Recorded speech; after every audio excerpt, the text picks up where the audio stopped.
الحمد لله وكفى وسلام على عباده الذين اصطفى أما بعد فأعوذ بالله من الشيطان الرجيم بسم الله الرحمن الرحيم كانوا قليلا من الليل ما يهجعون وبالأسحار هم يستغفرون سبحان ربك رب العزة عما يصفون وسلام على المرسلين والحمد لله رب العالمين اللهم صل على سيدنا محمد وعلى آل سيدنا محمد وبارك وسلم اللهم صل على سيدنا محمد وعلى آل سيدنا محمد وبارك وسلم اللهم صل على سيدنا محمد وعلى آل سيدنا محمد وبارك وسلم۔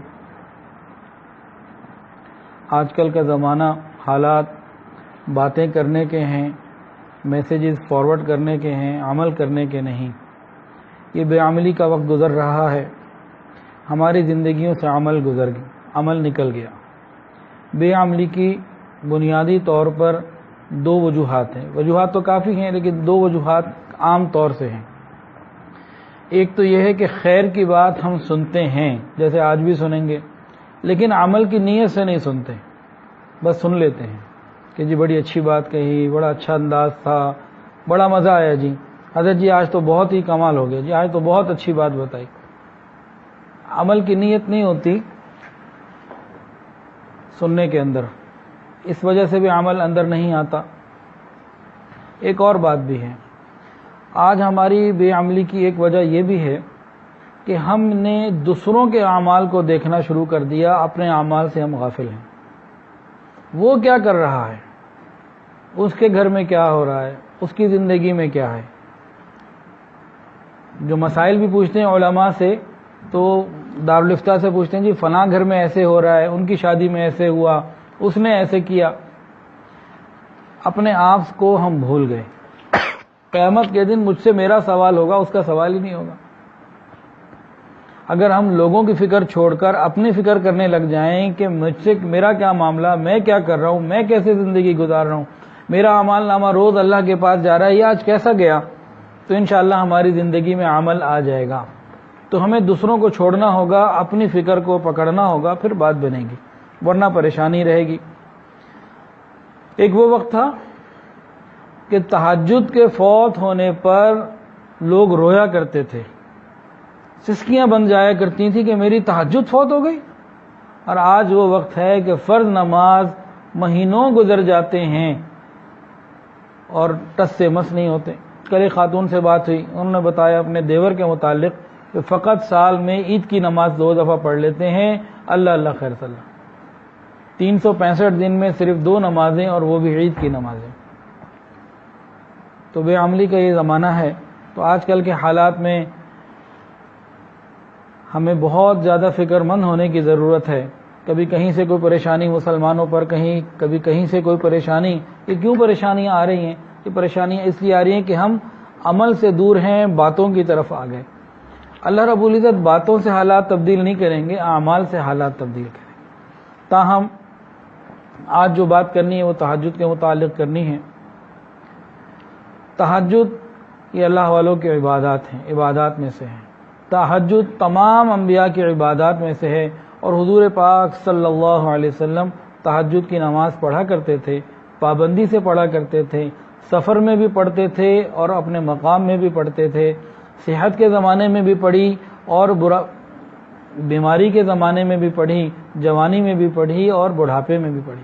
آپ نے کبھی تہجد کا ناغہ نہیں کیا؟ جب آپ تھک جاتے تھے دن بھر کے کام کاج سے، سفر سے، رات کو تہجد میں کھڑے ہونے کی ہمت نہ ہوتی تو بیٹھ کے تہجد پڑھ لیں۔ تہجد کی ناغہ آپ نے کبھی نہیں کی۔ یہ ایک ایسی سنت ہے جو نبی علیہ السلام کی ہر رات میں ملتی ہے، اور ہماری ہر رات فیس بک اور موبائل اور واٹس ایپ سے تو آباد ہے، لیکن تہجد سے ہے کہ نہیں، اس پہ فکر کرنے کی ضرورت ہے۔ حضرت حافظ ذوالفقار احمد نقشبندی دامت برکاتہ العالیہ سے ایک حدیث کئی مرتبہ سنی اور مختلف بیانات میں بات کرنے کا موقع ملا تو سنائی۔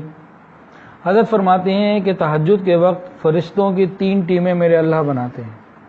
اللہ رب العزت فرشتوں کی 3 ٹیمیں بنا دیتے ہیں۔ خلاصہ اور مفہوم عرض کر رہا ہوں۔ ایک کا کام کیا ہوتا ہے؟ فرمایا کہ اللہ رب العزت بھیجتے ہیں فرشتوں کو، جاؤ یہ میرے پیارے ہیں، ان کو پر مار کے اٹھا دو. یہ اٹھیں گے, مجھے منائیں گے, مجھ سے راز و نیاز کریں گے, اپنے مسائل میرے آگے رکھیں گے, میں ان کی پریشانیوں کو دور کر دوں گا, گناہوں کو معاف کر دوں گا, میں ان کو اپنا بنا لوں. ایک تو یہ لوگ ہوتے ہیں. دوسرے وہ لوگ ہوتے ہیں کہ جن کے بارے میں کہا جاتا ہے کہ جاؤ ان کو جا کے پر مارو, اٹھاؤ, اگر یہ اٹھ جائیں اور عبادت کرنے لگ جائیں تب بھی یہ میرے پیارے ہیں, اگر کروٹ بدل کے سو جائیں تب بھی یہ پیارے ہیں. یہ مقربین ہیں. یہ کون لوگ ہوتے ہیں؟ یہ وہ لوگ ہوتے ہیں جو دن رات دین کا کام کرنے والے ہوتے ہیں, اور عموماً یہ لوگ اٹھ کے نماز پڑھتے ہیں. تیسری کیٹیگری کون سی ہوتی ہے؟ یہ خطرناک ہے. کچھ ایسے لوگ ہوتے ہیں جو ساری رات فیس بک پہ ادھر ادھر وقت گزار رہے ہوتے ہیں, گپوں میں, ٹی وی میں, کسی بھی طرح اسکرین کے سامنے, یا نامحرموں سے باتوں میں, یا کہیں بھی کوئی بھی ایسا طریقہ. جیسے ہی اللہ تعالیٰ کے پیاروں کے اٹھنے کا وقت آ جاتا ہے, فرشتوں کو بھیجا جاتا ہے, جاؤ ان کو جا کے سلا دو, ان کو جا کے سلا دو, اس پیارے وقت میں میں ان کی شکل بھی نہیں دیکھنا چاہتا, یہ تو میرے پیاروں کے اٹھنے کا وقت ہے. وہ مجھے منائیں گے, میں مان جاؤں گا, وہ مجھے گناہوں کی معافی کا سوال کریں گے, میں گناہوں کو معاف کر کے حالات بدل دوں گا ان کے, انہیں دنیا بھی عطا کروں گا, انہیں آخرت بھی عطا کروں گا. ہم دیکھیں ہم کون سی کیٹیگری میں آتے ہیں. آپ نے دیکھا ہوگا کئی مرتبہ لوگ فیصلہ کرتے ہیں جی ہم ساری رات جاگیں گے. ساری رات جاگنے کا فیصلہ کرنے والے جیسے ہی فجر قریب آنے لگتی ہے اور تہجد کا وہ خاص وقت شروع ہوتا ہے, قبولیت کی گھڑیاں, یہ سارے سوئے پڑے ہوتے ہیں. یہ سوتے نہیں ہیں, سلایا جا رہا ہوتا ہے. دیکھیں بھئی, ہم سے کوئی پوچھا بھئی آپ تہجد کیوں نہیں پڑھتے؟ تہجد جو میں نہیں پڑھتا. ارے بھائی ہو سکتا ہے اس وقت آپ کی کوئی شکل ہی نہ دیکھنا چاہتا ہو, اٹھانا ہی نہ چاہتا ہو اللہ آپ کو, تو یہ بھی سوچنے کی ضرورت ہے. یہ کہہ دینا میں نہیں پڑھتا, یہ بات الگ انداز ہے, اور دوسرا بھی ایک انداز موجود ہے. آج خانقاہوں میں آنے والے, بیت ہونے کے لیے بھی آنے والے, الحمدللہ جتنے بھی ہیں اللہ قبول فرمائے, لیکن سب کی نیت کیا ہوتی ہے؟ اللہ ماشاء اللہ نوکری اچھی ہو جائے, بیوی اچھی مل جائے, بچے مان جائیں, بچے اچھا پڑھ لکھ لیں, مسائل دور ہو جائیں دنیا کے. اس لیے بہت تھوڑے لوگ آتے ہیں کہ میرا اللہ مجھ سے راضی ہو جائے, میری زندگی سے گناہوں کا کھوٹ نکل جائے, مجھے رات کو آخری پہر کی مناجات کی لذت مل جائے, اللہ کے سامنے کھڑا ہونا نصیب ہو جائے, نماز کی حضوری مل جائے, کلمے کی حلاوت مل جائے, ایمان کی حرارت مل جائے. اس کے لیے آنے والے بہت تھوڑے. خوش نصیب ہیں وہ لوگ جو اس کی فکر کرتے ہیں. بعض لوگ تہجد نہ پڑھنے کے لیے جو دین کی نسبت رکھنے والے لوگ ہیں وہ ایک اشکال پیش کرتے ہیں, اشکال نہیں مطلب ایک صحیح حدیث پیش کرتے ہیں کہ جس نے عشاء کی نماز باجماعت ادا کر لی اور فجر کی نماز باجماعت ادا کر لی, اس کو ساری رات عبادت کا ثواب ملے گا. تو وہ یہ کہہ دیتے ہیں کہ بھئی حدیث کے اندر یہ بات موجود ہے تو ہم تو دونوں نمازیں جماعت سے پڑھ لیں تو ہمیں تو ساری رات تہجد کا ثواب مل گیا, تو ہمیں تو بھی تہجد پڑھنے کی ضرورت نہیں. مطلب اس حدیث سے استدلال یہ ہوتا ہے کہ ہمیں تہجد پڑھنے کی ضرورت نہیں. تو حضرت جی دامت برکاتہم اس کا جواب ان لوگوں کو یہ دیا کرتے ہیں کہ دیکھو کیا یہ حدیث صحابہ نے نہیں سمجھی تھی, آج آپ ہی نے پہلی دفعہ سمجھی ہے کہ تہجد نہ پڑھنے کا استدلال یہاں سے ہو گیا. اور حضور پاک صلی اللہ علیہ وسلم کو تو رات کے اعمال کی ضرورت تھی, صحابہ کو تو ضرورت تھی, کیا ہمیں ضرورت نہیں ہے؟ اسی طرح بعض عورتیں تہجد نہیں پڑھنا ہوتا نا تو بہانہ بنا لیتی ہیں, بچے بہت ہیں, گھر میں مہمان آ گئے اور کام کاج بہت ہوتے ہیں. یہ سب تہجد نہ پڑھنے کے بہانے ہیں. ورنہ جو پہلے عورتیں تہجد پڑھ لیتی تھیں کیا ان کے بچے نہیں ہوتے تھے؟ آج پہلی دفعہ بچے پیدا ہونے شروع ہوئے. گھر کے کام کاج کیا پہلے عورتوں کو نہیں ہوتے تھے؟ آج پہلی دفعہ گھر کے کام کاج شروع ہوئے. بلکہ ہمارے گھر کے اندر وہ آلات موجود ہیں جو پہلے لوگوں کے پاس نہیں تھے. کپڑے دھونے, واشنگ مشین موجود ہے, اور جوسر, بلینڈر, اور ہر طرح کی تو آسانیاں گھر میں موجود ہے. پہلے لوگوں کے پاس تو یہ چیزیں نہیں ہوتی تھیں. نلکا کھولیں تو پانی آتا ہے, پہلے تو باہر سے لانا پڑتا تھا. تب بھی وہ عورتیں اللہ کی عبادت میں وقت گزارا کرتی تھیں. تو اصل کیا ہے کہ عمل کا شوق ختم ہو گیا, جس کی وجہ سے یہ پھر بہانے ہوتے ہیں. لیکن آج بھی کہیں نہ کہیں کوئی نہ کوئی واقعہ مل جاتا ہے، لوگ مل جاتے ہیں۔ ایک واقعہ سنیے، ایک خاتون ہے جو اس وقت رحیم یار خان میں ہاسپٹل میں ہیں، ڈاکٹر ان کو جواب دے چکے ہیں، 86 ان کی ایج ہے، 86 سے 87۔ گزشتہ رمضان جو ابھی گزرے ہیں انہوں نے پورے روزے رکھے ہیں۔ ان کے بیٹے نے ان کو کہا، بچوں نے کہا کہ اماں آپ روزہ نہ رکھو، ایسا نہ ہو کہ جان چلی جائے، تو جواب میں کہا کہ مرنا تو میں نے ہے ہی، اگر روزے سے مر جاؤں تو کتنی اچھی بات۔ پھر ان کی پوتی نے رمضان میں بتایا تھا کہ 4-5 سال سے یہ قرآن نہیں پڑھ پا رہی کہ نگاہ بہت کمزور ہو گئی، ورنہ 15-20 پارے روز پڑھ لیا کرتی تھیں، اور 14 ان کے بچے، کبھی تہجد قضا نہیں کی، اور جمعہ اور شب جمعہ میں 100 رکعت نفل پڑھا کرتی تھی۔ ان کی پوتی کہنے لگی کہ میں نے، ایک ڈاکٹر ہیں وہ، کہنے لگی میں نے ایک دفعہ اپنی دادی کو کہا کہ دادی آپ 70,000 دفعہ کلمہ پڑھ لیں اپنے لیے، تو کہنے لگی کہ میں نے تو 70,000 کا، انہوں نے تو کئی لاکھ دفعہ پڑھ لیا۔ تو ہر وقت دین ہی کی فکر اور پردے کی بھی مکمل پابندی۔ بلکہ انہوں نے یہ بتایا کہ جب وہ پاکستان بنا تھا تو ہندوستان سے آئی تھیں تو یہ 16 بہن بھائی تھے جو 12 راستے میں ذبح ہو گئے، ہندوؤں نے قتل کر دیے، سکھوں نے مار دیے، یہ صرف 4 پہنچے۔ تو انہوں نے بتایا اپنے گھر والوں کو کہ بھائی ہمیں ہندو ملے، انہوں نے کہا تم یہ ہندوؤں کا کڑا پہن لو، ہم تمہیں کچھ نہیں کہیں گے، چھوڑ دیں گے۔ تو ہم لوگوں نے وہ کڑا نہیں پہنا، تو جو ڈاکٹر صاحب ہیں کہنے لگی دادی اماں آپ پہن لیتی، جان بچ جاتی، اتنے لوگوں کی جان چلی گئی، جان بچانے کے لیے پہننا، اس میں کیا حرج تھا؟ وہ کہنے لگی ارے کیا کہہ رہی ہو تم، اسلام کے لیے ہم جان دینے والے ہیں، ہم کیوں جان بچائیں؟ میں نے تو وہ نہیں پہننا تھا، میری بھی جان جاتی تو چلی جاتی۔ یہ جذبہ تھا ان کا۔ اور اس وقت گزشتہ چند روز سے ہاسپٹل کے اندر ہیں، جو ان کی پوتی نے بتایا، سنیے اور دل کے کانوں سے سنیے۔ کہنے لگی 4-5 روز مسلسل 24 گھنٹے کلمہ پڑھتی رہیں، ہسپتال میں ہیں، مختلف چیزیں لگی ہوئی ہیں، آکسیجن بھی لگی ہوئی ہے، ہل نہیں سکتی، بات نہیں کسی سے کر سکتی، کلمہ پڑھ رہی ہیں، لا الہ الا اللہ محمد رسول اللہ، 4 سانسوں میں کلمہ، اور 24 گھنٹے۔ کوئی قریب میں آ بھی جائے ملنے والا تو اس کو ہاتھ کے اشارے سے کچھ منع کر دیتی ہیں، کوئی بات کرنا چاہے تو منع، کلمہ پڑھتی جا رہی ہیں، ہوش نہیں ہے مکمل، اور آلات لگے ہوئے ہیں، کچھ اتنے ذہن میں کوئی سینس نہیں چل رہا خاص، بس کلمہ پڑھتی چلی جا رہی ہیں۔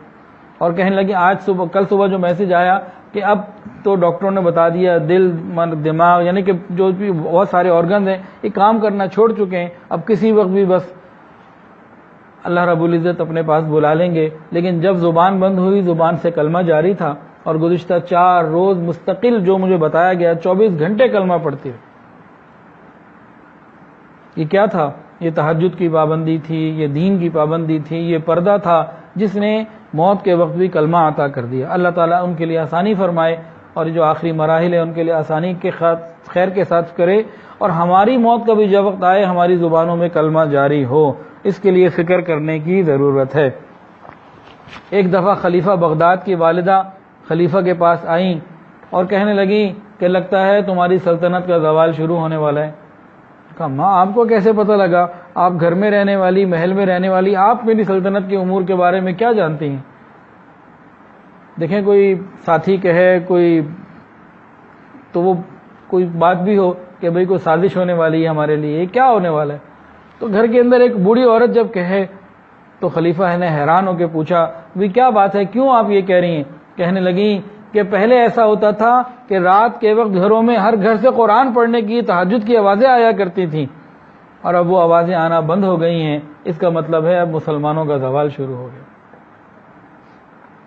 جب امت کے اندر راتوں کو اٹھ کر امت کے گناہوں پر رونے والے لوگ موجود تھے، اور ان کے لیے استغفار کرنے والے موجود تھے، جو راتوں کو گھنٹوں رویا کرتے تھے، اس امت کے وجود کے اوپر کسی کو کاری ضرب لگانے کی توفیق نہیں، کوئی ہمت نہیں ہو سکی، کسی کو جرأت نہیں ہو سکی۔ جب امت نے راتوں کو اللہ کے سامنے اٹھ کر رونا چھوڑ دیا، اب سارا دن مخلوق کے سامنے روتی ہے، سارا دن مخلوق کے سامنے روتی ہے، جس کے اپنے اختیار میں کچھ۔ آج بھی اللہ رب العزت موجود ہیں، ہم اگر راتوں کو اٹھ کے اللہ کے سامنے کھڑے ہوں، اللہ کے سامنے اللہ کا قرآن پڑھیں، اپنی مناجات اللہ کے سامنے رکھیں، گناہوں سے سچی پکی توبہ کریں، اللہ تعالیٰ آج بھی حالات بدل دیں گے۔ کسی سے پوچھو بھئی آپ تہجد نہیں پڑھتے؟ کہتے ہیں ہاں نہیں پڑھتا، کوئی بات نہیں۔ یہی سوال ایک اور ذرا غور سے سنیے کہ تہجد کی توفیق کیوں نہیں ملتی؟ حضرت حسن بصری رحمۃ اللہ علیہ، ان کے پاس ایک نوجوان آیا، کہنے لگا حضرت دعا کرے تہجد کی توفیق مل جائے، تہجد کی توفیق نہیں ملتی۔ فرمانے لگے اے بندے، اے دوست، تم دن کے اعمال ٹھیک کر لو، رات کے اعمال کی توفیق اللہ تمہیں خود دے دے۔ تم دن کو گناہوں سے پاک کر لو، دن کے اعمال کو تم ٹھیک کر لو، رات کے اعمال جو اپنے پیاروں کو وہ دیتے ہیں تمہیں بھی عطا کرتے ہیں۔ یہ رات کو اٹھ کر اللہ کے سامنے کھڑے ہونا یہ اتنا آسان نہیں ہے، یہ اللہ اپنے پیاروں کو ہی اٹھاتے ہیں، ہمیں فکر کرنے کی ضرورت ہے۔ اللہ تعالیٰ مجھے اور آپ کو اس کی پابندی کی توفیق عطا فرمائے۔ غور تو کریں ہمارا جسم دنیا کے لیے کتنی دفعہ جاگا ہوگا راتوں میں، ہم تعداد بھی نہیں گن سکتے۔ کبھی شادی کے موقع پہ جاگا ہوگا، کبھی سفر کے موقع پہ جاگا ہوگا، کبھی بیماری کے موقع پہ جاگا ہوگا، کبھی ویسے ہی نیند نہیں آئی ہوگی، کبھی لائٹ چلی گئی ہوگی، گرمی ہوگی، کبھی کوئی اور مسئلہ ہوگا۔ ہمارا یہ جسم دنیا کے لیے کتنی دفعہ جاگا، نہیں تو کرکٹ کے لیے ہی جاگا ہوگا یا فیس بک کے لیے ہی جاگا ہوگا۔ کبھی ہمارا جسم اللہ کے لیے بھی جاگتا، رات کو قرآن پڑھتے ہوئے جاگتا، اللہ کے سامنے کھڑے ہونے میں جاگتا۔ نبی علیہ الصلوۃ والسلام کتنی تہجد پڑھتے تھے کہ آپ کے پاؤں مبارک متورم ہو جایا کرتے تھے، اتنا تہجد پڑھتے۔ ابھی نبی علیہ السلام کی تہجد کی توفیق آئے گی اور ترتیب آئے گی کہ آپ کس طرح پڑھتے تھے، اس میں پھر ہمارے لیے بھی کچھ معاملات آ جائیں گے۔ ایک بات یاد رکھیں، مسلمان عالم ہو یا طالب علم ہو، جرنیل ہو یا ادیب ہو، کاروباری ہو یا کسان ہو، بوڑھا ہو یا جوان ہو، امیر ہو یا غریب ہو، اس کی زندگی کے اندر ایمان، اس کے دل کے اندر ایمانی حرارت، اس کے دل کے اندر سوز و گزاز، اس کے قول کے اندر سچائی، امانت، اس کے لہجے کے اندر حیا، یہ کب آئے گا؟ یہ فقط رات کی تہجد سے آئے گا۔ مسلمان دنیا کے کسی شعبے سے وابستہ ہو، کوئی کام کرتا ہو، اس کے اندر حرارت ایمانی، اس کے دل کے اندر سوز و گداز، اس کے اقوال کے اندر صدق، سچائی، امانت، اور لہجے کے اندر پاکیزگی، اور اعمال کے اندر روحانیت، جذبہ اور تعلق مع اللہ، یہ کہاں سے آئے گا؟ یہ تہجد سے آئے گا۔ کہ انسان رات کو تہجد میں اٹھے، کچھ اللہ کا ذکر کرے، کچھ تلاوت کرے، کچھ دعا کرے، کچھ نفل پڑھے، ان اعمال میں جب یہ راتوں کو لگے گا، اس کی زندگی بدل جائے گی، ایمان کی حلاوت پھر اس کو محسوس ہوگی۔ یہ راتوں کو اٹھنا، خلوت میں بیٹھ کے اللہ کو منانا، اسی سے زندگی کے اندر بہت سارے راز کھلا کرتے ہیں۔ اللہ تعالی ہمیں بھی یہ نعمت عطا فرمائے، اس کے لیے فکر مند ہونے کی ضرورت ہے۔ ایک حدیث کے اندر آتا ہے قیامت کے دن لوگوں کا ایک ہجوم ہوگا اور اس کو ایک آواز دینے والا آواز دے گا۔ وہ لوگ کہاں ہیں؟ جن کے پہلو بستر سے راتوں کو الگ رہا کرتے تھے۔ تہجد پڑھنے والے کہاں ہیں؟ تو کچھ لوگ کھڑے ہوں گے، فرمایا نبی علیہ السلام نے تھوڑے سے ہوں گے، وہ حشر میں تو بہت لوگ ہوں گے قیامت کے دن، لیکن یہ تہجد گزار تھوڑے سے ہوں گے۔ جب یہ کھڑے ہو جائیں گے تو ان کو حکم دیا جائے گا تم بغیر حساب کتاب کے جنت میں چلے جاؤ۔ تو اگر ہم چاہتے ہیں بغیر حساب کتاب کے جنت، تو پھر تہجد کی پابندی ہم شروع کر لیں۔ اللہ تعالیٰ انشاءاللہ رحمت کا معاملہ فرما دیں گے۔ اللہ اکبر۔ نبی علیہ الصلوۃ والسلام کے پیارے ساتھیوں کی ایک جماعت گزری ہے، ان کو کیا کہتے ہیں؟ صحابہ کرام۔ اگر یہ سوال پوچھا جائے کہ کتنے صحابہ تہجد پڑھتے تھے تو ہم کیا جواب دیں گے؟ 10% پڑھتے تھے، 80% پڑھتے تھے، 90%، کتنا پڑھتے تھے؟ 100%، 100 کے 100 تمام کے تمام صحابہ تہجد کی پابندی کیا کرتے تھے۔ یہ نبی علیہ الصلوۃ والسلام کی صحبت کی برکت تھی۔ پھر اللہ نے ان کو دنیا میں عزت عطا فرمائی اور رضی اللہ عنہم ورضوا عنہ کا ان کو دنیا کے اندر اعزاز عطا فرما دیا۔ آج ہم دیکھیں ہماری تہجد کی پابندی امت کے اندر کتنے لوگ ہیں؟ اب تو فرض نماز پڑھنے والے نہ رہے، تہجد پڑھنے والے تو اور تھوڑے ہوں گے۔ سفیان ثوری رحمۃ اللہ علیہ فرماتے تھے کہ مومن کے بدترین حالات یہ ہیں کہ وہ رات آئے تو سو جائے، اور فاجر اور فاسق کے بہترین حالات یہ ہے کہ رات آئے تو سو جائے۔ مومن کے لیے اچھا نہیں ہے کہ رات ہو تو سو جائے، اور فاسق و فاجر کے لیے اگر رات آ جائے اور سو جائے تو اچھا ہے. کیا مطلب یہ ہے کہ مومن آدمی اگر رات کو جاگ رہا ہوگا تو ذکر میں، عبادت میں، تلاوت میں، تہجد میں، نیکی میں وقت گزارے گا. یہ جاگنا اس کے لیے اچھا ثابت ہوگا. اور اگر گناہگار فاسق و فاجر قسم کا آدمی ہوگا اس کے لیے نیند زیادہ بہتر ہے. اگر وہ جاگے گا تو گناہوں کے اندر مبتلا ہوگا. فضیل بن عیاض رحمۃ اللہ علیہ فرماتے تھے کہ میں رات جب آ جائے تو خوش ہو جاتا ہوں کہ پروردگار سے مناجات کا وقت آ گیا. دوست سے ملنے کا دل تو کرتا ہے نا، تنہائی میں باتیں کرنے کا. ایک اللہ والے تھے، ان کے دل میں اللہ رب العزت نے الہام فرمایا، اے داؤد ان لوگوں سے کہہ دو جھوٹے ہیں وہ لوگ جو مجھ سے میری محبت کا دعویٰ تو کرتے ہیں، مجھ سے محبت کا دعویٰ تو رکھتے ہیں، اور رات آتی ہے تو سو جاتے ہیں، تہجد بھی نہیں پڑھتے.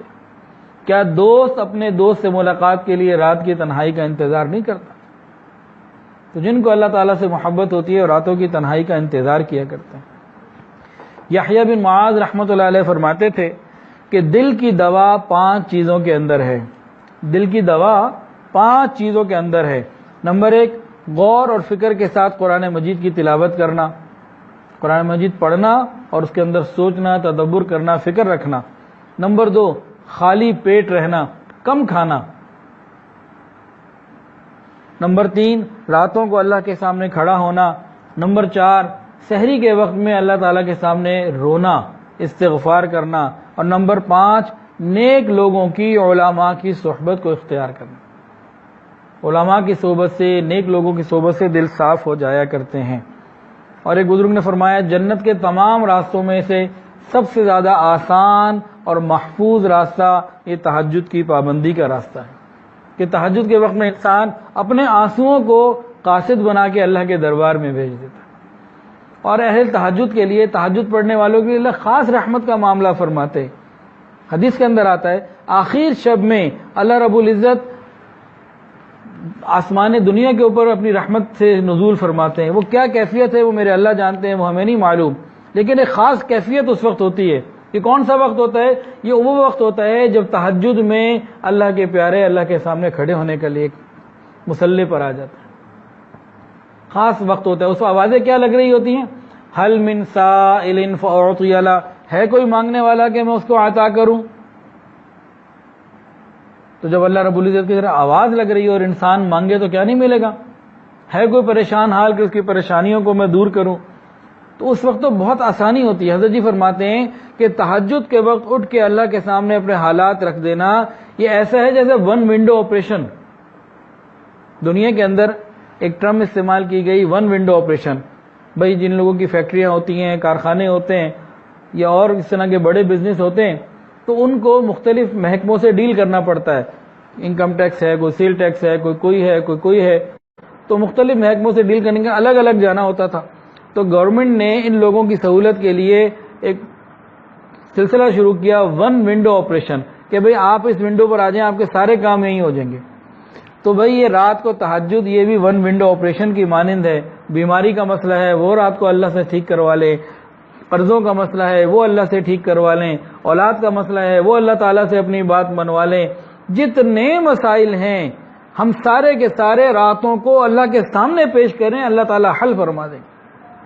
ہم سارا دن مخلوق کے سامنے جو پیش کریں اس کا ہمیں کیا فائدہ؟ وہ ہم سے زیادہ پریشان اور بے بس اور لاچار ہے. ہاں اللہ رب العزت کے سامنے رکھیں، اللہ تعالیٰ اپنی خصوصی رحمت کا معاملہ فرما دیں گے. اللہ ہم سب پر رحمت نازل فرمائے. تہجد کے لیے حدیث کے اندر آتا ہے کہ 5 فائدے ہیں. ایک حدیث میں آتا ہے 5 فائدے ہیں. ایک تو یہ بتایا کہ تم سے پہلے نیک لوگوں کا طریقہ رہا. اگر ہم تہجد کی پابندی کریں گے تو ہمارا شمار بھی انشاءاللہ نیک لوگوں میں ہو جائے گا اللہ کے دربار میں. دوسرا فرمایا گناہوں کی معافی کا ذریعہ ہے. ہمارے گناہ ہمارے اوپر بہت بڑا بوجھ ہیں. رات کو تہجد کی ہم پابندی کر لیں انشاءاللہ اللہ تعالیٰ اپنی رحمت کا معاملہ فرما دیں گے، ہمارے گناہ معاف ہو جائیں گے. اگر ہمارے کمرے میں چوہا آ جائے، مچھر آ جائیں چند، یا کوئی اس طرح کا چھوٹا موٹا کوئی اور جانور آ جائے، رات گزارنا مشکل ہو جاتی. قبر کے بارے میں کیا خیال ہے؟ ایک دفعہ میں سفر میں کراچی میں تھا تو کمرے میں رات کو مچھر آئے اور خوب آئے. وہ پہلی رات تھی کہ جس میں زندگی میں مچھروں کی وجہ سے سو نہ سکا پوری طرح. کئی گھنٹے گزر گئے، بڑا پریشان. اچانک دل کے اندر خیال آیا کہ ابراہیم چند مچھروں کی وجہ سے رات کو نہ سو سکے، اور ابھی تو قوت موجود ہے، دروازہ کھلا ہوا ہے، دروازہ سامنے ہے، نکل کے باہر جا سکتے ہو، کسی کو بلا سکتے ہو، لائٹ آن کر سکتے ہو، ایئر کنڈیشن لگا ہوا ہے اس کو آن کر سکتے ہو، سب کچھ کر سکتے ہو. کوئی چھوٹی موٹی چیز آئے اس کو مار بھی سکتے ہو، سب کچھ کر سکتے ہو. لیکن یہ چند مچھروں نے رات نہ گزر، نہ ہاتھ سے کسی کو کچھ مار سکتے ہوں گے، مچھر بھی نہیں مار سکتے ہوں گے. قبر کے اندر اگر اعمال کی وجہ سے، برے اعمال کی وجہ سے کوئی عذاب کا سلسلہ ہو گیا، آگ کا سلسلہ یا سانپ بچھو کا سلسلہ، ابھی تو مچھر کے لیے ہم پریشان ہیں، وہاں کے سانپ اور بچھو سے ہم کیسے بچ سکیں گے؟ پھر خیر الحمدللہ اللہ رب العزت نے توبہ کی توفیق بھی دی اور رجوع کی توفیق بھی ملی. اگر ہم ان باتوں کو سوچیں کہ رات کو لائٹ چلی جائے تو نیند نہیں آتی. اب گرمیاں شروع ہو گئیں، وہ کہتے ہیں لوڈ شیڈنگ کا چاند بھی نکل آیا، مبارک باتیں بھی آنی شروع ہو گئیں. اب رات کو لائٹ نہ ہو اور گرمی بھی ہو اور ساتھ بچے بھی شور کر رہے ہوں تو کتنی تکلیف ہوتی ہے. تو قیامت ہم قبر کا سوچیں تو کیا قبر میں ہمیں ٹھنڈک نہیں چاہیے؟ تو قبر کے لیے پھر ہمیں راتوں کو تہجد پڑھنی ہوگی.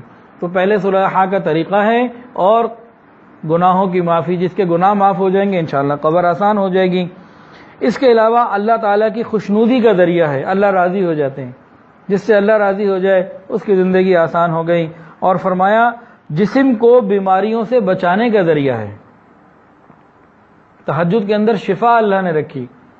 کسی کو کوئی بیماری ہو، چھوٹی سے چھوٹی، بڑی سے بڑی، تہجد کی پابندی کر لے، اللہ رب العزت اپنی رحمت کا معاملہ فرما دیں گے، اللہ خصوصی کرم کا معاملہ فرما دیں گے انشاءاللہ العزیز. تو ہمیں چاہیے کہ ہم اس کا اہتمام کریں، اللہ تعالیٰ اپنی خصوصی رحمت کا معاملہ فرمائیں گے. بہت سارے اس کے فائدے ہیں. ایک فائدہ صحت کا بھی ہے، اللہ تعالیٰ صحت عطا فرما دیتے ہیں. اور ایک حدیث کے اندر آتا ہے کہ رات کی نماز کو دن کی نماز کے اوپر ایسے فضیلت حاصل ہے جیسے چھپا ہوا صدقہ دینا اس کو فضیلت حاصل ہے کھلے ہوئے صدقے پہ. سب کو بتا کے دینا وہ اور اس کا معاملہ ہے، لیکن خاموشی سے چھپ کے دے دینا، دائیں ہاتھ سے اس طرح دینا کہ بائیں ہاتھ کو پتہ نہ لگے، اس کا مقام کچھ اور ہے. بالکل اسی طرح رات کی تہجد کا مقام بہت بڑا ہے اس نفلی عبادات سے جو دن کے اندر ہوتی ہیں. نبی علیہ السلام نے فرمایا وہ شخص کبھی نام مراد نہیں ہوگا جو بیچ رات میں عبادت کرے اور سورہ بقرہ اور آل عمران پڑھے. یہ نبی علیہ السلام کی بتائی ہوئی بات ہے کہ وہ شخص کبھی نامراد نہیں ہوگا جو بیچ آدھی رات میں عبادت کرے، یعنی تہجد پڑھے، پھر اس کے اندر سورہ بقرہ اور سورہ آل عمران کی تلاوت ہو جائے تو نور علی نور ہو جائے گا. نبی علیہ السلام نے فرمایا حضرت سلیمان علیہ السلام کی والدہ نے اپنے بیٹے سلیمان علیہ السلام کو نصیحت کی کہ بیٹا تہجد کی پابندی کیا کرو، تہجد نہ پڑھنے والے قیامت کے دن کنگال ہوں گے. قیامت کے دن تہجد نہ پڑھنے والے کنگال ہوں گے، ان کے پاس نیکیاں نہیں ہوں گی. اللہ تعالی ہمیں تہجد کی توفیق عطا فرمائے. ایک حدیث کے اندر ہے نبی علیہ السلام نے فرمایا کہ جنت کے اندر ایسے درخت ہیں جس کے اوپر سے قیمتی جوڑے نکلتے ہیں اور اس کے نیچے سونے کے ایسے گھوڑے ہیں جن میں یاقوت اور موتی کے زین لگے ہوئے ہیں، جو نہ لید کرتے ہیں نہ پیشاب کرتے ہیں، اور ان کے بازو ایسے ہیں، گھوڑوں کے وہاں بازو بھی ہوں گے جن کی جو بازوؤں کی لمبائی ہے وہ حد بصر ہے، جہاں تک نظر جائے گی وہاں تک ان کے بازوؤں کی لمبائی ہے. کتنے بڑے ہوں گے؟ فرمایا کہ کچھ لوگ ایسے ہوں گے جو ان کے اوپر سواریاں کریں گے، اڑتے ہوئے جنت کی بھی سیر کریں گے اور اپنے اپنے مقامات پہ جائیں گے. جب وہ جا رہے ہوں گے جو نیچے والے لوگ ہوں گے وہ حیران ہو کے پوچھیں گے کون لوگ ہیں یہ، کون سا ان کا عمل ہے؟ تو بتایا جائے گا یہ رات کو تہجد پڑھا کرتے تھے، تم سو رہے ہوتے تھے. یہ اللہ کے راستے میں مال خرچ کیا کرتے تھے، تم بخل کیا کرتے تھے، جان جاتی تھی. اور یہ لوگوں کو کھانا کھلاتے تھے اور تم یہ کام نہیں کیا کرتے تھے.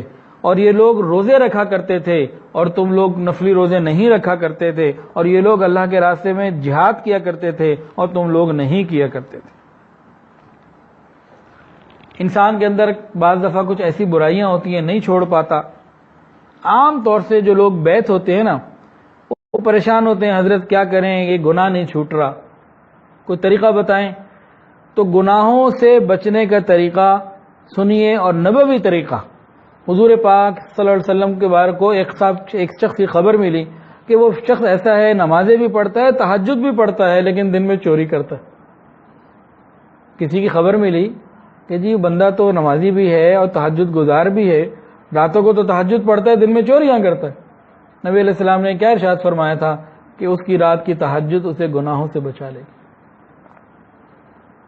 گناہوں سے بچنے کا طریقہ کیا ہے؟ آج کہتے ہیں جی نیب بناؤ، آج کہتے ہیں جی ان کو سمجھاؤ کہ کرپشن ختم کرو۔ کیسے ختم کرو؟ کرپشن ختم کرنے کا سب سے زیادہ آسان طریقہ نماز کی پابندی ہے۔ ان الصلاۃ تنہی عن الفحشاء والمنکر۔ اگر پوری امت نماز کے اوپر آ جائے، کرپشن خود بخود ختم ہو جائے گی۔ یہ اللہ تعالیٰ کا بتایا ہوا طریقہ ہے۔ تو نبی علیہ السلام نے ان کو بتا دیا کہ اگر وہ چوری کرتا بھی ہے لیکن اس کی تہجد عن قریب اس کو گناہوں سے روک دے گی۔ تو ہم تہجد کی پابندی کریں، اللہ تعالیٰ انشاءاللہ گناہوں سے خود بخود بچا لیں گے۔ اللہ بہت کریم ہے، رحمت کرنے والے ہیں۔ ایک حدیث کے اندر آتا ہے، نبی علیہ السلام نے فرمایا اللہ تعالیٰ اپنے بندے کے قریب سب سے زیادہ آخر شب میں ہوا کرتے ہیں۔ چاہیے کہ تم اس وقت اللہ کو یاد کرنے والوں میں سے ہو جاؤ۔ انسان اللہ کا قرب چاہتا ہے نا، تو اللہ کا قرب سب سے زیادہ اس کو رات کو آخر وقت میں ملتا ہے۔ اس وقت انسان کوشش کرے اور اللہ تعالیٰ کے قرب میں اپنے آپ کو لے کر آئے۔ اللہ تعالیٰ رحمت کا معاملہ فرما دیں گے۔ اللہ بڑے کریم ہیں۔ یحییٰ بن معاذ رحمۃ اللہ علیہ فرماتے تھے کہ خلوت تہجد میں رویا کرتے تھے، گھنٹوں روتے، خوب روتے، اور دن میں بھی رویا کرتے۔ کسی نے کہا حضرت اتنا نہ رویا کریں، اتنا نہ رویا کریں، آنکھیں چلی جائیں گی، بینائی کمزور ہو جائے گی یا ختم ہو جائے گی۔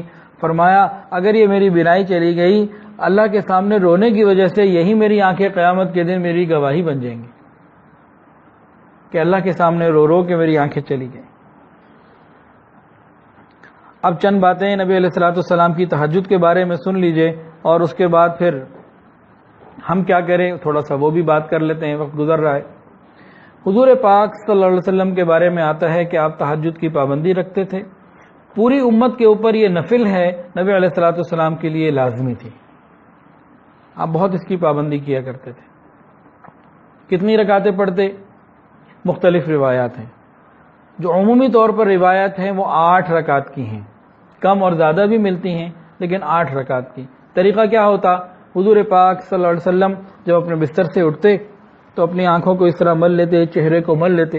صبح اٹھنے کے بعد اگر انسان فوری طور پر آنکھوں کو یوں مل لے اور چہرے کے اوپر ہاتھ پھیر لے، سنت پوری ہوتی ہے اور جلدی ہوشیار ہو جاتا ہے، دوبارہ لیٹنا نہیں ہوتا اور ایکٹیو ہو جاتا ہے بندہ، اس کی پوری باڈی ایکٹیو ہونے لگتی ہے۔ ایک کام آپ یہ کرتے۔ اس کے بعد سورہ آل عمران کا آخری رکوع وہیں بستر پر بیٹھے بیٹھے تلاوت فرماتے۔ یہ نہیں کہ وضو کر کے سنجا سے واپس آ کے، نہیں، ابھی بستر پر ہی ہیں، بستر پر بیٹھے بیٹھے ہی سورہ آل عمران کا آخری رکوع آپ تلاوت فرماتے۔ اس کے بعد نبی علیہ الصلوۃ والسلام وضو کے لیے تشریف لے جاتے، وضو فرماتے، وضو کر کے جب واپس مصلی کے لیے آتے تو پہلی 2 رکعت بہت ہلکی پھلکی پڑھتے، اور اس کے بعد جو رکعتیں ہوتی ہیں وہ ذرا لمبی کرتے۔ اب کتنی لمبی ہوتی ہیں بعض مرتبہ؟ سنیے، ایک مرتبہ ایک صحابی کہتے ہیں کہ میں نبی علیہ الصلوۃ والسلام کے قریب تھا، رات کا وقت تھا، آپ نے تہجد کے لیے نیت باندھی، میں نے کہا چلو میں بھی نیت باندھتا ہوں۔ کہتے ہیں میں بھی اللہ اکبر کہہ کے پیچھے کھڑا ہو گیا۔ نبی علیہ الصلوۃ والسلام نے سورہ فاتحہ پڑھی، اس کے بعد الف لام میم ذالک الکتاب لا ریب فیہ ھدی للمتقین پڑھنا شروع کر دیا۔ نبی علیہ الصلوۃ والسلام پڑھتے جا رہے ہیں، یہ کہتے ہیں میں پیچھے کھڑا ہوں، میرے مفہوم سنا رہا ہوں کہ میرے دل میں خیال آیا کہ جب 100 آیات پوری ہو جائیں گی نا تو پہلی رکعت کا رکوع آپ کر لیں گے۔ آپ پڑھتے جا رہے ہیں اور جناب 100 آیتیں پوری ہو گئی، رکوع نہ ہوا، نبی علیہ السلام آگے تلاوت کر رہے ہیں۔ تو سوچ میں آیا کہ اچھا 200 رکعتیں جب پوری ہو جائیں گی، 200 آیات جب ہو جائیں گی نا سورہ بقرہ کی، آپ وہاں سجدہ کر لیں گے۔ اب پڑھتے جا رہے، کہتے ہیں میں پیچھے کھڑا ہوں، نیت باندھی ہوئی ہے ان کے پیچھے۔ اب 200 آیتیں پوری ہو گئیں، رکوع نہیں ہوا پہلی رکعت کا۔ آپ نے آگے پڑھنا شروع کیا۔ فرماتے ہیں کہ میرے دل میں آیا کہ جب سورہ بقرہ تو جو تقریباً 250 سپارے کی ہے، یہ جب پوری ہو جائے گی تب تو پہلی رکعت کا رکوع ہو ہی جائے گا۔ اب جناب وہ بھی نہ ہوا، سورہ بقرہ شروع ہو گئی، مکمل ہو گئی، تو اس کے بعد آپ نے سورہ آل عمران کی تلاوت شروع کر۔ پھر فرماتے ہیں کہ دل میں ہے کہ جب سورہ آل عمران پوری ہو جائے گی تب تو رکوع ہو ہی جائے گا، پہلی رکعت مکمل ہو ہی جائے گی، تب بھی نہ ہوئی، سورہ آل عمران پوری کرنے کے بعد سورہ نساء شروع کی، وہ پوری کی، سورہ نساء مکمل کرنے کے بعد تقریباً 5 سے 5.25 سپارے پڑھنے کے بعد پہلی رکعت کا آپ نے رکوع فرمایا۔ یہ آپ کی تہجد کی ترتیب بعض دفعہ ہوتی تھی۔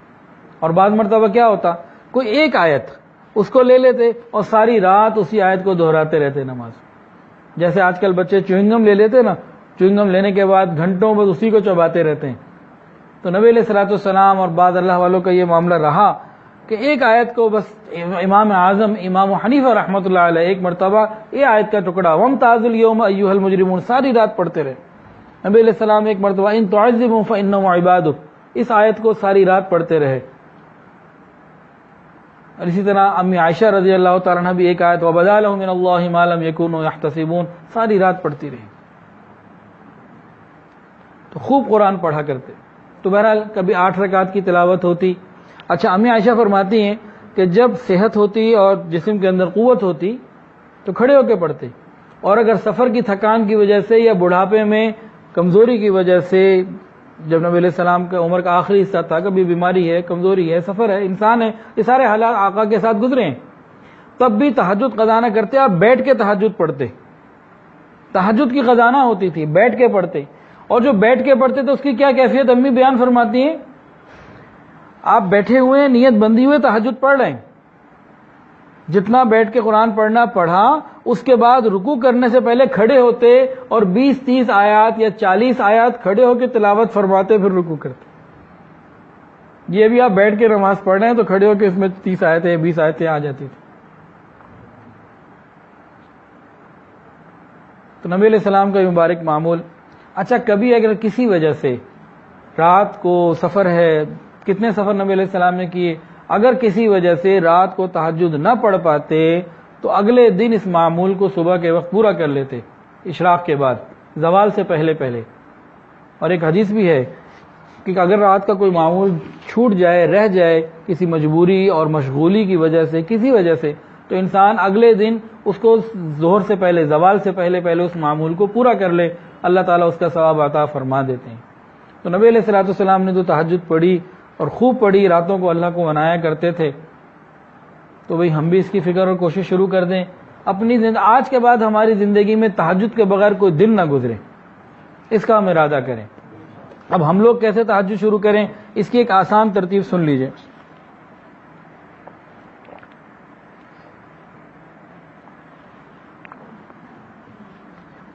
ایک پہلے حدیث سن لیجئے، فرمایا کہ تہجد پڑھنے والے حضرات قیامت کے میدان میں رہیں گے، یہاں تک کے لیے ان کے لیے موتیوں کے گھوڑے پیش کیے جائیں گے جن کے اندر روح پھونک دی جائے گی، اور ان سے کہا جائے گا اپنے جنت کے مقاموں میں، اپنے جنت کے محلات میں ان پہ سوار ہو کر چلے جاؤ۔ لوگ ان کو دیکھ کے حیران ہوں گے، پوچھیں گے کون ہے، تو بتایا جائے گا یہ وہ لوگ ہیں جو راتوں کو جاگتے تھے اور تم سوتے تھے۔ یہ مفہوم عرض کر رہا ہوں بات کا۔ تہجد پڑھنے والے کے لیے اللہ تعالیٰ کی طرف سے رحمتوں کے دروازے کھلتے ہیں۔ کئی ایسے لوگ مجھے ملے، ڈپریشن کے شکار، خودکشی کی کوشش کر چکے اور تیار ہیں کہ بس کوئی موقع ملے تو جان جو ہے نا وہ دنیا سے جان چھوٹ جائے۔ ان لوگوں کو تہجد بتایا کہ بھئی آپ کچھ کسی عامل کے پاس جانے کی ضرورت نہیں، صرف کیا کریں، رات کو آدھا پونا گھنٹہ یہ اللہ کو دے دیں، مصلی پہ کھڑے ہو جائیں، اللہ کو دے دیں، اس میں کچھ نماز پڑھ لیں، کچھ تلاوت قرآن کر لیں، کچھ دعا کر لیں، جس چیز میں دل لگے، مختلف چیزوں کو کر کے 3-4 اعمال یہ رات کو کر لیں۔ یقین کیجئے کہ لوگوں کی ڈپریشن دور ہو گئی، چہرے کے حالات بدل گئے۔ جس بھی تہجد پڑھنے والے کو دیکھیں گے چہرے پہ نور ہوگا، اور حدیث کے اندر ہے کہ تہجد شرافت، تہجد سے انسان کو عزت اور شرافت ملا کرتی ہے، اللہ تعالیٰ عطا فرماتے ہیں۔ تو جتنے بھی ڈپریشن کے مریض ہیں، پریشان لوگ ہیں، یہ تہجد کی پابندی شروع کریں، پھر دیکھیں اللہ دلوں کو کیسا سکون عطا فرماتا ہے۔ یہ پکا فارمولہ ہے، جو بھی پریشان ہے رات کو تہجد شروع کرتے ہیں۔ اچھا خیر، ہم کیسے تہجد شروع کریں؟ دیکھیں، عشاء کی نماز جس آدمی نے پڑھ لی، یہ شخص بغیر سوئے مسجد میں بھی تہجد پڑھ سکتا ہے۔ عشاء کی نماز پڑھ لی، جس شخص نے عشاء کے فرض پڑھ لیے، 2 سنتیں پڑھ لی، اب یہ شخص تہجد پڑھ سکتا ہے۔ سو کر دوبارہ اٹھ کے پھر رات کو آخر وقت میں پڑھنا وہ زیادہ فضیلت کا ذریعہ ہے، زیادہ قرب کا ذریعہ ہے، لیکن وہ بھی تہجد ہے، یہ بھی تہجد ہے۔ تو ہم آج کیا کریں آج سے کہ عشاء کی نماز کے بعد 2 کر کے 4 نفل ضرور پڑھیں، مسجد میں ہی پڑھ لیں یا گھر آ کے پڑھ لیں، زیادہ بہتر ہے۔ یہ نفل عبادت گھر کے لیے ہے، یہ مسجد کے لیے نہیں ہے، اسی لیے نفل عبادات کی باجماعت نماز بھی نہیں ہے۔ جیسے صلاۃ تسبیح کی لوگ جماعت کرا لیتے ہیں، تو نفلی عبادات تو اللہ تعالیٰ کے ساتھ خاص ہوتی ہیں، یہ تنہائیوں میں ہوتی ہیں، ان کی جماعت نہیں ہوتی۔ تو رات کو ہم کوشش کر کے فکر کر کے 2 کر کے 4 رکعت اللہ کے سامنے کھڑے ہو کے پڑھ لیں، سونے سے پہلے جس وقت موقع ملے ہم تہجد گزاروں میں شامل ہو جائیں گے۔ دیکھیں، کوئی بینک مینیجر اپنے بینک میں آئے اور اپنے کلرک کو کہے بھائی جتنے بھی اکاؤنٹنٹ ہیں، جتنے بھی اکاؤنٹ ہولڈرز ہیں، ان کی لسٹ لے کر آؤ۔ وہ جب اکاؤنٹ ہولڈرز کی لسٹ لے کر آئے گا نا، اس میں کچھ ایسے ہوں گے کہ اس کے اکاؤنٹ میں 200 روپے ہوں گے، کچھ 1000 ہوں گے، کچھ لاکھ ہوں گے، کچھ کروڑوں والے بھی ہوں گے۔ لیکن جب لسٹ آئی نا تو وہ 200-500 والا بھی اکاؤنٹ ہولڈر کی لسٹ میں تھا، گو کروڑوں والا بھی تھا۔ بالکل اسی طرح اصل تو یہی ہے کہ انسان رات کو آخر وقت میں اٹھے اور تہجد کی نماز ادا کرے، لیکن اگر عشاء کے بعد بھی ہم نے تہجد پڑھ لی، قیامت کے دن جب آواز لگے گی نا تہجد گزار کہاں ہیں، کھڑے ہو جائیں، تو انشاءاللہ ہم کھڑے ہو جائیں گے، ہم اس اکاؤنٹ میں داخل ہو جائیں گے، گو اس لائن میں قیامت کے دن پیچھے ہی کیوں نہ ہو۔ میں تو امام اعظم امام حنیفہ رحمۃ اللہ علیہ عشاء کے وضو سے فجر کی نماز 40 سال آپ نے پڑھی ہے، 40 سال ایسے تہجد پڑھی آپ نے کہ عشاء کا وضو اور فجر کا وضو ایک۔ تو ہم بھی اس کی فکر کریں، تہجد کو شروع کر دیں، اللہ تعالیٰ اپنی خصوصی رحمت کا معاملہ فرما دیں گے۔ تہجد کو حاصل کرنے کے لیے ایک بہت آسان طریقہ یہ ہے کہ ہم دن کے اندر قیلولہ شروع کر دیں۔ دن کے اندر ہم 15-20 منٹ، آدھا گھنٹہ، پونا گھنٹہ یہ قیلولہ کر لیں، اس سے ہمیں رات کو تہجد کی آسانی مل جائے گی اور رات کو اٹھنا ہمارے لیے آسان ہو جائے گا، اس سے بہت زیادہ آسانی ہوتی ہے۔ اللہ تعالیٰ سے دعا ہے اللہ تعالیٰ ہمیں تہجد کی توفیق عطا فرمائے۔ تہجد کا ایک فائدہ اور بھی ہے کہ قیامت کے دن انشاءاللہ نبی علیہ الصلوۃ والسلام کی شفاعت بھی مل جائے گی۔ اللہ تعالیٰ سے دعا ہے اللہ تعالیٰ ہم سب پر اپنی خصوصی رحمت کا معاملہ فرمائے۔ وآخر دعوانا ان الحمدللہ رب العالمین۔ اب توبہ کے کلمات پڑھ لیجئے، جو بیعت ہونا چاہیں وہ بیعت کی نیت بھی کر سکتے ہیں۔ الحمدللہ۔ اب ساتھ ساتھ پڑھ لیجئے، بسم اللہ الرحمن الرحیم، لا الہ الا اللہ محمد الرسول اللہ، اشہد ان لا الہ الا اللہ واشہد ان محمدا عبدہ ورسولہ، استغفر اللہ ربی من کل ذنب واتوب الیہ، استغفر اللہ ربی من کل ذنب واتوب الیہ، استغفر اللہ ربی من کل ذنب واتوب الیہ برحمتک یا ارحم الراحمین۔ الحمدللہ ان کلمات سے ہم بیعت ہو چکے ہیں، توبہ طائب ہو چکے ہیں۔ 6 معمولات ہیں، اگر اس کو ہم پابندی سے کریں گے انشاءاللہ ہماری زندگی میں تبدیلیاں آئیں گی۔ پہلی چیز ہے استغفار، استغفر اللہ ربی من کل ذنب واتوب الیہ۔ دوسری چیز درود شریف، اللہم صلی علی سیدنا محمد وعلی آل سیدنا محمد وبارک وسلم۔ یہ دونوں چیزیں صبح اور شام 100 مرتبہ، چلتے پھرتے کام کاج کے درمیان بھی ہو سکتی ہیں۔ تیسری چیز ہے قرآن مجید کی روزانہ تلاوت، 1 سپارہ ہو جائے تو بہت اچھا، نہیں تو آدھا سپارہ صحیح، لیکن ناغہ نہ ہو۔ چوتھی چیز ہے وقوف قلبی، اللہ رب العزت کا دھیان، چلتے پھرتے اللہ رب العزت کی طرف متوجہ رہنا۔ پانچویں چیز ہے مراقبہ۔ مراقبہ کہتے ہیں آنکھوں کو بند کر کے سر کو جھکا کے انسان یہ خیال کر کے بیٹھ جائے کہ اللہ کی رحمت آ رہی ہے، میرے دل میں سما رہی ہے اور میرا دل کہہ رہا ہے اللہ اللہ اللہ۔ 15-20 منٹ یہ کر کے دیکھ لیں، انشاءاللہ اس سے زندگی کے اندر اللہ کی محبت بڑھتی چلی جائے گی۔ جب دلوں میں محبت الہی بڑھ جائے گی پھر عمل کرنے کا شوق پیدا ہوگا اور گناہوں سے بچنا بھی آسان ہو جائے گا۔ اور چھٹی چیز ہے رابطہ شیخ، تو جو انسان جس سے بیعت ہوتا ہے اپنے شیخ سے رابطے میں رہے اور معمولات اور اپنی کیفیات پوچھتا رہے، حالات پوچھتا بتاتا رہے، انشاءاللہ العزیز اس سے آسانی ہوگی۔ یہ 6 معمولات ہیں، اس کی پابندی سے انشاءاللہ پوری شریعت انشاءاللہ تعالی ہلکی پھلکی ہو جائے گی۔ اللہ تعالیٰ سے دعا ہے اللہ تعالیٰ ہمیں ان کو کرنے کی توفیق عطا فرمائے۔ اب تھوڑی دیر کے لیے مراقبہ کر لیجئے۔ الحمدللہ وکفا